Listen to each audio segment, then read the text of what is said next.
दिल्ली विधानसभा का स्पेशल सत्र बुलाकर के दिल्ली के मुख्यमंत्री ने अपने आप को किसान कैसी दिखाने की कोशिश की है, किसानों का हमदर्द जताने की कोशिश की है। मैं उसमें आम आदमी पार्टी, दिल्ली सरकार और दिल्ली के मुख्यमंत्री की अब तक किसानों के प्रति उनका स्नेह और जिस तरह से उनके जो निर्णय उस पर आपके माध्यम से ध्यान चाहता हूँ, देश की और दिल्ली की जनता को बताना चाहता हूँ कि किस तरह से अरविंद केजरीवाल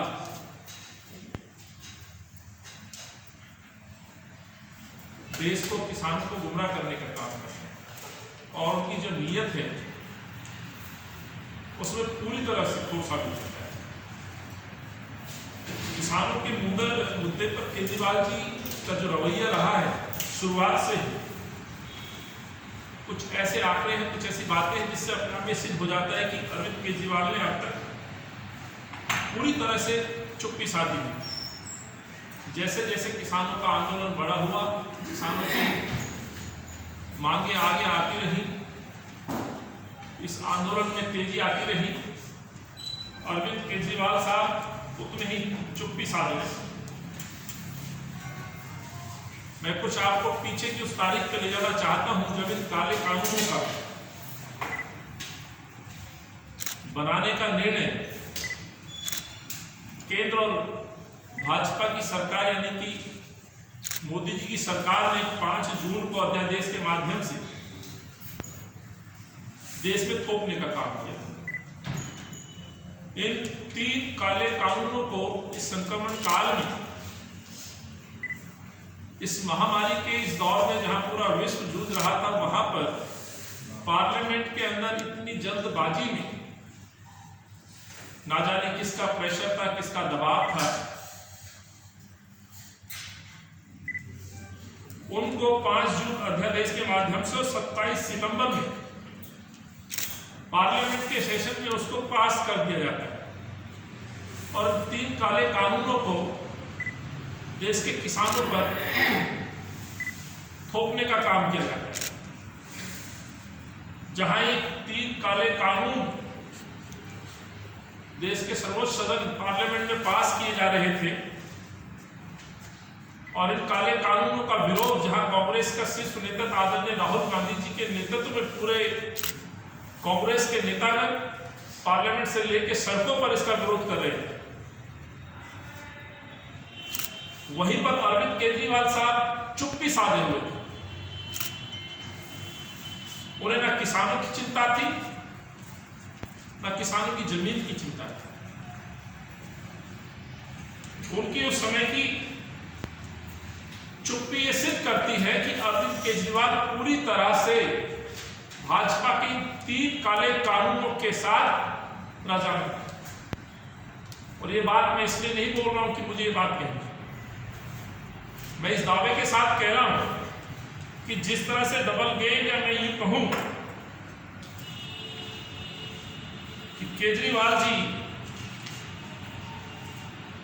मुख में राम बगल में छुरी का काम कर रहे हैं। आप देखेंगे 26 नवंबर को किसानों ने जब इन 3 काले कानूनों पर जब सुनवाई नहीं हुई, उनकी बातों को नहीं माना गया, पंजाब का किसान, हरियाणा का किसान, देश का किसान इन 3 कानूनों के विरोध में अपनी आवाज बुलंद कर रहा था। जब इस सरकार ने नहीं सुनी तो किसानों ने 26 नवंबर को दिल्ली कूच की घोषणा की, जहां किसान दिल्ली आने का न्योता किसानों को दे रहे थे और सरकार के खिलाफ अपनी आवाज बुलंद करने की बात कर रहे थे। वहीं पर दिल्ली के मुख्यमंत्री, आम आदमी पार्टी के नेता अरविंद केजरीवाल इन 3 कानूनों को दिल्ली में लागू करने के लिए नोटिफिकेशन की तैयारी कर रहे थे। साथियों, ये वो नोटिफिकेशन है जिसपे साफ तौर पे लिखा हुआ है दिल्ली का राजपथ। और अरविंद केजरीवाल साहब कहते हैं कि हम इन 3 कानूनों का विरोध करते हैं।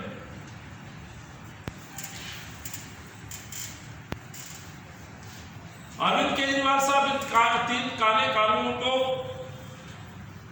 लागू करने के पीछे एक दावा करते हैं। वो ये कहते हैं कि केंद्र सरकार के दबाव का हवाला देते हुए मैंने इन 3 काले कानूनों को दिल्ली में लागू करने का निर्णय लिया, इसको हम टाल नहीं सकते। मैं अरविंद केजरीवाल से पूछना चाहता हूं, यदि आप टाल नहीं सकते थे तो फिर ये जो केंद्र सरकार के 3 बिल को फाड़ने का आपने ड्रामा क्यों रचा? आप ही के बयान है, आपके मंत्रियों के बयान है। जब कांग्रेस पार्टी, दिल्ली कांग्रेस लगातार आपसे सवाल पूछती रही, पंजाब के किसान आपसे सवाल पूछते रहे, पंजाब के माननीय मुख्यमंत्री कैप्टन साहब आपसे सवाल पूछते रहे, जहां भाजपा से सवाल पूछे जा रहे थे, आपसे भी सवाल पूछे जा रहे थे कि आप इन बिलों के साथ है, केंद्र की सरकार है के साथ है या किसान के साथ है। आपने चुप्पी साधी हुई थी और हम बार बार ये बात कह रहे हैं कि लगभग 6 महीने अपनी चुप्पी साधे रहे आप, और 6 महीने बाद आकर के आपने राजनीतिक फायदे नुकसान को लेकर के आपने जो ड्रामा रचा, 3 काले कानूनों का जो ड्राफ्ट था उसको जो फाड़ने का ड्रामा रचा, कहीं ना कहीं आपका राजनीति से ओतप्रोत ये निर्णय था।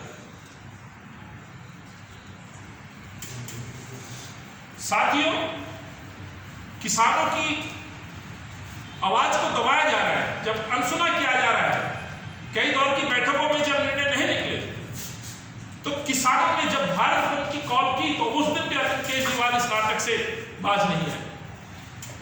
जहां देश की मीडिया और देश के किसानों का, देश की आवाम का ध्यान किसानों की आवाज पे था, तो वहां भी अरविंद केजरीवाल ने अपने आप को घर में बंद करके जो नाटक रचा, हाउस अरेस्ट का नाटक रचा, मैं समझता हूं यह भी सिद्ध हो जाता है कि किसानों की आवाज को दबाने का या उसे ध्यान भटकाने की भी साजिश केंद्र की सरकार से मिलकर अरविंद केजरीवाल ने दिल्ली में की। नहीं तो धरना नरेश की उपाधि ऑलरेडी अरविंद केजरीवाल जी को मिली हुई है। याद होगा अरविंद केजरीवाल का उदय ही धरनों प्रदर्शनों से हुआ है, फिर आखिर ऐसा कैसे हो सकता है?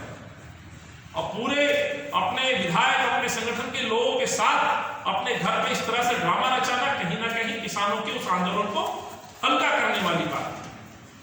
धन्य है देश की जनता जिन्होंने इस भारत बंद को सफल बनाया, लेकिन वहीं पे अरविंद की इस मंशा को मैंने आपके सामने जाहिर किया है, जिससे साफ तौर पर यह तय हो जाता है कि अरविंद ने ये कहीं ना कहीं भाजपा के समर्थन में किसानों के विरोध में अपने आप को हाउस अरेस्ट दिखा करके उनकी बात को दबाने की कोशिश की।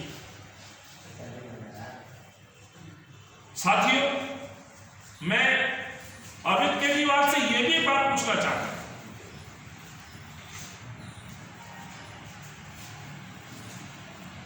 आप जिस तरह से दिल्ली के अंदर भाजपा से लड़ने का ड्रामा करें, जहां देश का सबसे ज्वलंत जो मुद्दा है वो किसानों का मुद्दा है, लगभग 20-22 दिन से ज्यादा आज किसान दिल्ली की सरहद, दिल्ली की सीमा पे डटे हुए हैं। इसलिए सर्दी में लगभग 25 से ज्यादा मौतें किसानों की हो चुकी है, उनकी शहादतें हो चुकी है, घर पर उन्होंने अपनी आत्महत्या कर। उसके बावजूद अरविंद केजरीवाल इस विषय को छोड़ करके आपसी राजनीतिक नुकसान और फायदे के लिए एक फिक्स गेम, एक फिक्स मैच, अब तक ये फिक्सिंग का गेम क्रिकेट में सुना करते थे, ये जो फिक्स गेम दिल्ली में चल रहा है, उसके तहत कहीं ना कहीं दिल्ली की जनता को, देश की जनता को गुमराह करने का काम अरविंद केजरीवाल साहब कर रहे हैं।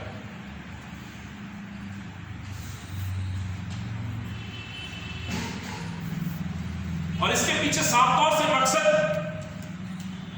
जो साफ तौर पर दिखाई देता है, इस लड़ाई के द्वारा इन कृषि कानूनों के ऊपर जो चर्चा, जो बातचीत जो देश के अंदर चल रही है, उससे ध्यान भटकाने को लेकर के लड़ाई का ड्रामा दिल्ली के अंदर किया जा रहा है। मैं कहना चाहता हूं, हम लोग लगातार अरविंद केजरीवाल से मांग करते रहे, जब यह अध्यादेश आया, जब से ये कानून बना, उसके तुरंत बाद अरविंद से लगातार कांग्रेस पार्टी पत्र व्यवहार के द्वारा, अपने विरोध प्रदर्शन के माध्यम से अरविंद को ये बार बार कहते रहे कि आप सत्र बुलाएं। और जिस तरह से केंद्र शासित, समाचार कांग्रेस शासित जो प्रदेश हैं, चाहे पंजाब है, राजस्थान है, छत्तीसगढ़ है, वहां की सरकारों ने किसानों के समर्थन में इन 3 काले कानूनों को प्रथम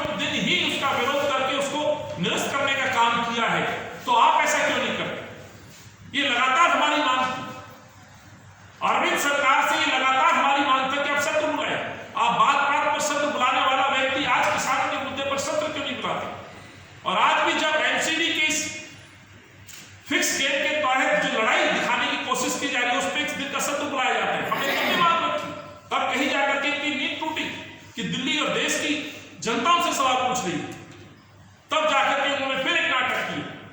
और सत्र के दौरान साथियों, जिस तरह से 3 केंद्र के जो काले कानूनों का जो ड्राफ्ट है उसको फाड़ने का जो ढोंग रचा गया है, मैं उस पर भी अरविंद से सवाल पूछना चाहता हूं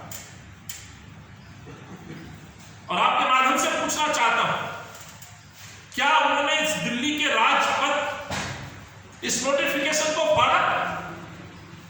केंद्र सरकार के 3 काले कानूनों को जो फाड़ने का ड्रामा अरविंद दिल्ली विधानसभा में कर रहे हैं, उन 3 काले कानूनों को तो कांग्रेस का कार्यकर्ता और किसान पहले दिन से ही सड़कों पर फाड़ने का काम कर रहे हैं।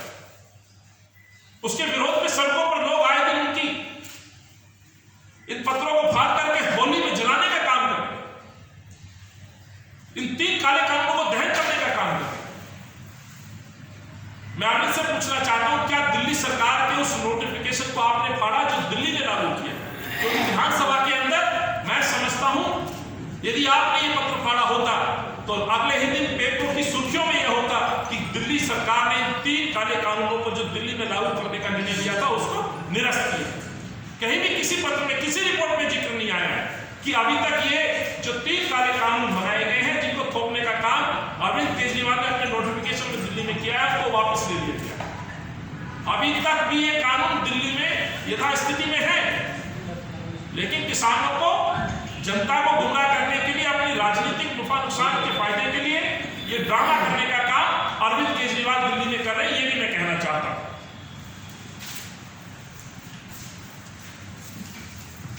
क्योंकि अरविंद से लगातार ये प्रश्न कांग्रेस पार्टी पूछ रही है, देश की आवाम, देश के सैकड़ों नौजवान किसान ये प्रश्न भाजपा और अरविंद से पूछ रहे थे। शायद इसीलिए लगभग 6 महीने बाद अरविंद को इन किसानों की याद आई और इनको 3 काले कानून जो केंद्र सरकार का जो ड्राफ्ट उनको फाड़ करके ये दिखाने की कोशिश की गई कि वो किसानों के साथ। सच्चाई यही है साथियों कि अरविंद केजरीवाल ने पूरी तरह से दिल्ली विधानसभा के सत्र को बुला करके अपने आप को किसान हितैषी दिखाने की कोशिश की है, लेकिन किसानों को लेकर के उन काले कानूनों को निरस्त नहीं किया गया है। राजनीतिक फायदे के लिए उन्होंने जिस तरह का स्टंट कहूं, फिक्स गेम कहूं, उन्होंने किया है, इसके लिए अरविंद केजरीवाल को माफी मांगनी चाहिए। साथियों, 2 दिन के सत्र में प्रश्न यह भी बनता है कि आखिर दिल्ली की बेहतरी के लिए, दिल्ली की समस्याओं को, उन समस्याओं से निजात पाने के लिए आखिर इन सत्रों में, इस मंथन में क्या हासिल हुआ? जहां दिल्ली के अंदर अनेकों समस्याएं चल रही, पूरे विश्व की तरह दिल्ली में भी संक्रमण के खिलाफ जंग चल रही, किसानों के मुद्दे चल रहे, अनेक दिक्कतें, चाहे प्रदूषण की हम बात करें, आज भी शहर के अंदर आए दिन सुनने में मिलता है कि प्रदूषण का लेवल खतरनाक लेवल से ऊपर पहुंच गया है। इन तमाम बातों को छोड़ करके जिस तरह से अरविंद केजरीवाल ने भाजपा के साथ मिलकर के ड्रामा किया और दूसरे के पूरक में काम कर रहे हैं, आरोप प्रत्यारोप के माध्यम से दिल्ली को भ्रमित करने का काम कर रहे हैं, विषय से भटकाने का काम कर रहे हैं। मैं कहना चाहता हूं, विधानसभा के अंदर आप एक दूसरे पर भ्रष्टाचार, गबन का आरोप लगाते हैं, विजिटर गैलरी से बड़े बड़े बैनर लटका करके क्या संदेश देना चाहते? प्रश्न दिल्ली विधानसभा अध्यक्ष से भी बनता है कि आपने विधानसभा की गरिमा को किस तरह से बनाए रखा है, उसका जीता जाता उदाहरण दिखाई देता है कि कहीं ना कहीं अरविंद के दबाव में विधानसभा अध्यक्ष ने विजिटर गैलरी, इतना बड़ा पोस्टर ले जाना, इस संक्रमण काल में वहां बैठने की इजाजत है, कहीं ना कहीं अपने राजनीतिक फायदे के लिए विधानसभा का वो प्रांगण आपने चुना और वहां पे भी आप राजनीति करने से बाज नहीं है। कांग्रेस पार्टी इसकी निंदा करती है और अरविंद से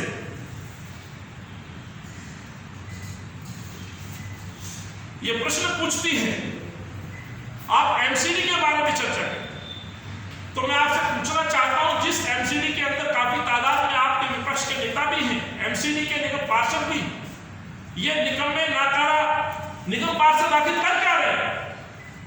जिस विधानसभा के अंदर दिल्ली से संबंधित समस्याओं पर चर्चा होनी चाहिए, अरविंद केजरीवाल के भ्रष्टाचार पर चर्चा होनी चाहिए, अरविंद केजरीवाल के उन भ्रष्ट विधायकों पर, निर्णयों पर चर्चा होनी चाहिए, संक्रमण कोविड-19 में फेलियर के ऊपर चर्चा होनी चाहिए, 10,000 से ज्यादा मौत क्यों हो गई उस पर चर्चा होनी चाहिए, दिल्ली की स्वास्थ्य चिकित्साएं पूरी तरह से विफल हो गई हैं उस पर चर्चा होनी चाहिए, सत्येंद्र जैन आखिर क्यों घर में छुप के बैठ गए उस पर चर्चा होनी चाहिए, दिल्ली की स्वास्थ्य सेवाओं पर चर्चा होनी चाहिए, डॉक्टर्स की सैलरी क्यों नहीं मिली उस पर चर्चा होनी चाहिए, दिल्ली की अनेकों योजनाएं पेंडिंग पड़ी है उस पर चर्चा होनी चाहिए, जल बोर्ड में व्याप्त भ्रष्टाचार पर चर्चा होनी चाहिए। उन पर चर्चा ना करके एमसीडी की भ्रष्टाचार की आप बात करते, उस पर डिबेट करते, तो आपके फिर पार्षद क्या करते? मैं ये प्रश्न पूछना चाहता हूं। और जिस तरह से फिक्स गेम, फिक्स मैच की तरह भाजपा के मेयर आपके घर पे और आपका विधानसभा का सत्र भाजपा को लेकर के चर्चा बनाया हुआ है, कहीं ना कहीं ध्यान भटकाने की कोशिश दिल्ली के मुख्यमंत्री और आम आदमी पार्टी के मुख्यमंत्री अरविंद केजरीवाल कर रहे हैं। मैं साथियों अरविंद केजरीवाल साहब के उस बयान की भी घोर निंदा करता हूं, खंडन करता हूं, जिस तरह से उन्होंने अपनी नाकामियां, अपनी विफलताओं को आज भी पुराने उदाहरणों को देकर के छुपाने की कोशिश की जा रही है, उन आरोपों को आगे रख करके कोशिश की जा रही है। जिस तरह से कॉमनवेल्थ का नाम लेकर के दोबारा से अपने आप को पाक साफ रखने की कोशिश की जा रही है, कॉमनवेल्थ भ्रष्टाचार के नाम पर जिस तरह से लोगों को बरगलाने का काम उस समय किया था, दिल्ली की जनता को बरगलाने का काम किया था। पहली बात तो मैं प्रश्न पूछना चाहता हूं कि आपने ये आरोप लगाए थे कि मुझे मौका मिलेगा तो कॉमनवेल्थ घोटाले में लोगों को सजा मिले, 10 से 15,000 पेज की चार्जशीट की आप बात क्या करते थे? तो जब कोर्ट में, न्यायालय में आप ये सिद्ध नहीं कर पाए तो बार बार उन बातों को रख करके अपनी गलतियों को आप छुपाने की कोशिश करते हैं। कांग्रेस पार्टी आपसे ये पूछती है कि 7 सालों में आपके साथी सहयोगी मंत्रिमंडल से लेकर के विधायकों की जो हालत दिल्ली में, जिस तरह से उन्होंने भ्रष्टाचार को बढ़ावा दिया, मैं समझता हूं दिल्ली के और देश के इतिहास में सबसे भ्रष्ट कोई सरकार और उनके सहयोगी कोई है तो दिल्ली के अंदर 15 साल के कुशल नेतृत्व में, शीला जी के नेतृत्व में किसी एक मंत्री, किसी एक विधायक को ना पुलिस ने पकड़ा, ना किसी पे आरोप लगा, बावजूद उसके अरविंद केजरीवाल दिल्ली में बार बार कॉमनवेल्थ का जिक्र करते हैं। तो अरविंद केजरीवाल जवाब दें, कितने लोगों को आपने सजा दिलवाई? और मैं आपके सामने कुछ ऐसे नाम इनके सहयोगी रखना चाहता हूं जिन पर सीधे तौर पर फर्जीवाड़े के आरोप है, रिश्वत लेने के आरोप है, भ्रष्टाचार के आरोप है। क्या अरविंद केजरीवाल उसमें कुछ बोले? याद होगा इनके तत्कालीन कानून मंत्री जितेंद्र तोमर, जो आज भी इनकी पार्टी में विधायक है, आज भी मुकदमा चल रहा है। क्या ऐसा तो नहीं केंद्र के साथ मिलकर उन खबरों को छुपाया जा रहा है? उस पर आगे की कार्रवाई अब तक क्यों नहीं बताते? जिन पर फर्जी डिग्री लेने का एक जाल बिछाया गया, रैकेट चलाने का आरोप लगा है, फर्जी डिग्री प्राप्त करने का आरोप लगा है, आखिर क्यों आपने मंत्रिमंडल से हटाया? और आज भी क्यों वो एमएलए का टिकट देकर के अपने साथ बैठाया हुआ है? उस पर कुछ बयान अरविंद केजरीवाल देंगे? आप कॉमनवेल्थ की बात करते हैं, खाद्य पूर्ति मामले में आपके आसिम अहमद खान साहब बर्खास्त हुए, ये कांग्रेस के एमएलए तो नहीं थे, कांग्रेस के मंत्री तो नहीं थे। आपने खाद्य घोटाला किया, आसिम अहमद साहब आज बेशक आज आपकी पार्टी में नहीं है, लेकिन वो आप ही के दत्तक पुत्र की तरह थे, आपने उनका चयन किया था, आपने कोहिनूर बताया था। उन्होंने अपने क्षेत्र में निर्माण को लेकर के उनके कई स्टिंग जारी हुए, पैसे मांगते जारी हुए, तोड़फोड़ कराने के लिए उनके स्टिंग में नाम आया। क्या इस पर जवाब देंगे? क्षमा चाहता हूं, महिला सुरक्षा और महिला की रक्षा करने की बात आम आदमी पार्टी क्या करती थी? निर्भया को लेकर के जिस तरह से आपने धरने प्रदर्शन किए, जिस तरह से किसानों को लेकर के आज आप दिखावे की पॉलिटिक्स कर रहे हैं, उस समय भी आपने ऐसे ही किया। जीतने के बाद आपने जिस तरह से मंत्रियों का चयन किया, आपके मंत्री संदीप कुमार सेक्स स्कैंडल में बर्खास्त हुए, आपका तीसरा विकेट। 3 मंत्री, ये मंत्रियों का जिक्र दे रहा हूं मैं अभी। उस वीडियो का, उस खबर को आपसे शेयर करते हुए शर्म आती है। जिस तरह से आपके मंत्री ने राशन कार्ड और दूसरी प्रलोभन बातें देकर के महिला का उत्पीड़न किया, वीडियो वायरल हुआ, वो कांग्रेस का मंत्री नहीं था अरविंद जी, वो आपके कोहिनूरों में से एक कोहिनूर था, जिसका और एक बर्खास्त आपने किया। उसका जवाब देंगे?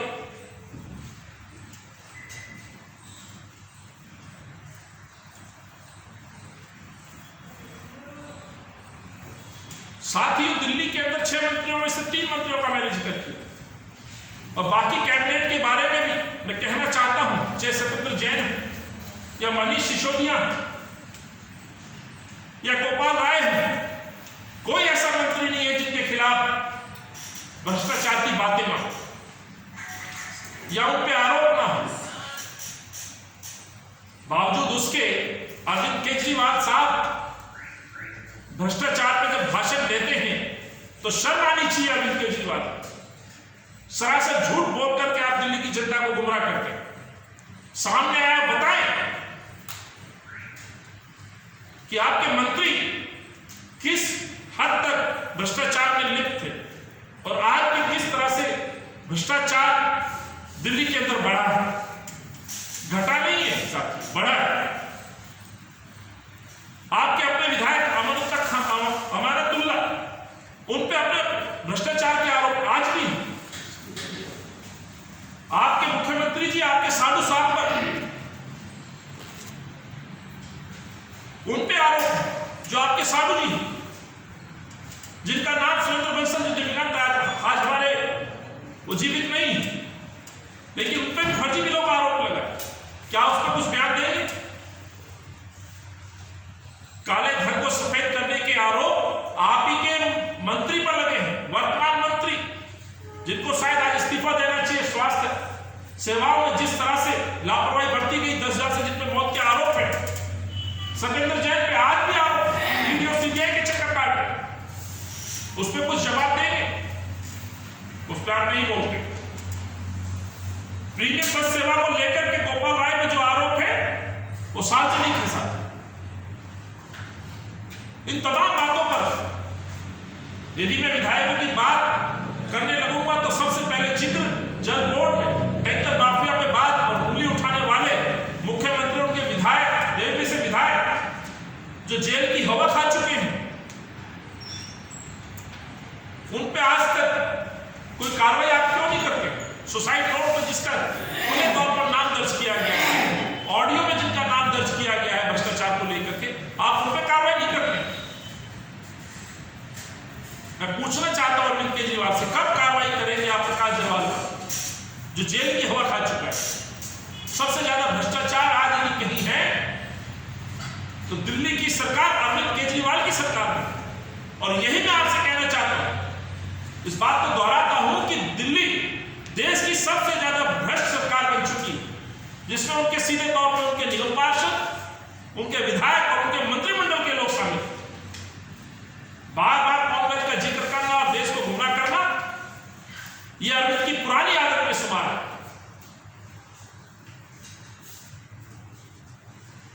अरविंद केजरीवाल ने लगातार दिल्ली को गुमराह किया। ये तमाम वो बातें हैं साथियों जो मैंने आपके सामने रखी, और एक सबसे बड़ा सबूत मैं आपके सामने प्रस्तुत कर रहा हूं। किसानों को लेकर के जिस तरह से भ्रम पैदा करने की कोशिश की गई है साथियों, यह अरविंद केजरीवाल की पार्टी का वो ट्वीट है जिसमें साफ तौर पे अरविंद की मंशा, अरविंद जी बलिया के बच्चे हैं, बहुत अच्छे से जानते हैं, खुद बोलते थे, नफा नुकसान जानते हैं। शायद इस ट्वीट में वो अपना कुछ फायदा ढूंढ रहे थे। ये ट्वीट 6:11 शाम को किया गया था, 11/9/2016 को।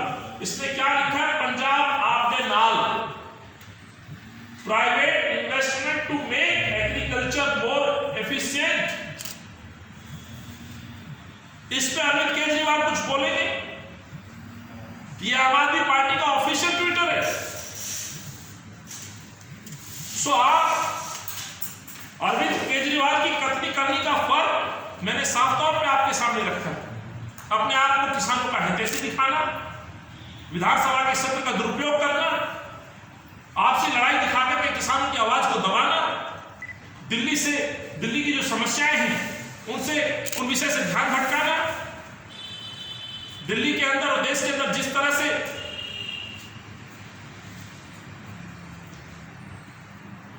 जो रसोई गैस के जो रेट बढ़े हैं उन पर सवाल ना उठाना, उन पर चर्चा ना करना, बढ़ती हुई महंगाई पर बात ना करना, दिल्ली के मुद्दों पर चर्चा ना करना, तो ये दर्शाता है कहीं ना कहीं आपने विधानसभा के सत्र को पूरी तरह से आगामी नगर निगम के मद्देनजर अपनी चर्चा का अड्डा बनाया।